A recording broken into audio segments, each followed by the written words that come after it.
D'accord. Quand tu as une escorte, ça arrive de récupérer une escorte qui arrive par exemple d'Orléans et on va avoir des gendarmes missionnés pour emmener l'escorte sur un itinéraire simple jusqu'à la barrière de péage la plus proche de nous et nous on récupère pour rentrer dans Paris intramuros. Ok. Donc après en termes de temps d'escorte, on n'est jamais au-delà d'une heure d'escorte, moi ça m'arrive jamais. On va dire que les moyennes c'est entre 15 et 45 minutes en fonction des points qu'on doit atteindre. D'accord. Sachant qu'on va privilégier dans une escorte, pour aller sur n'importe quel point, on va d'abord privilégier les gros axes, donc les voies rapides et les gros boulevards. Et après, on va aller au plus petit en arrivant sur zone, tout simplement. C'est-à-dire que des fois, il vaut mieux contourner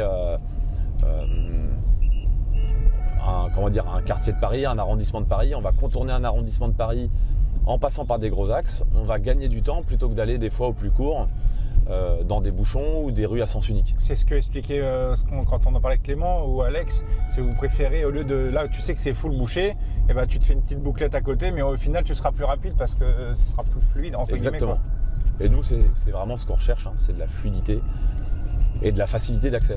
Parce que comme je te le disais encore tout à l'heure, on fait au plus feignant. Moins on a de voitures à bouger, plus c'est facile à faire. Et plus on est quelque part en sécurité. Se faufiler entre les voitures, arrêter des voitures à contresens comme Clément est en train de faire, il faut le faire le moins possible. Donc là, Alex, il va faire avancer la file de gauche, je pense. Donc là, il va refaire comme avant, il va refaire avancer. Voilà, Clément a fait avancer, en fait, voilà, c'est une stratégie. Parce qu'en fait, parfois, même si Clément devant a son passage, il y a parfois des mecs qui se disent, il est passé. C'est bon. C'est bon, je repars, moi. Mais n'empêche que Clément, il trouve une solution. Là, Clément, clairement, ce qu'il a fait, et ce qu'on n'a pas vu, c'est que Clément, il a fait un petit peu avancer les voitures. Tu vois, il y a moyen de gagner 1 mètre par voiture à chaque fois. Et au final, 1 mètre par 1 mètre par 1 mètre. Un peu là pour que nous, derrière, on puisse se faufiler.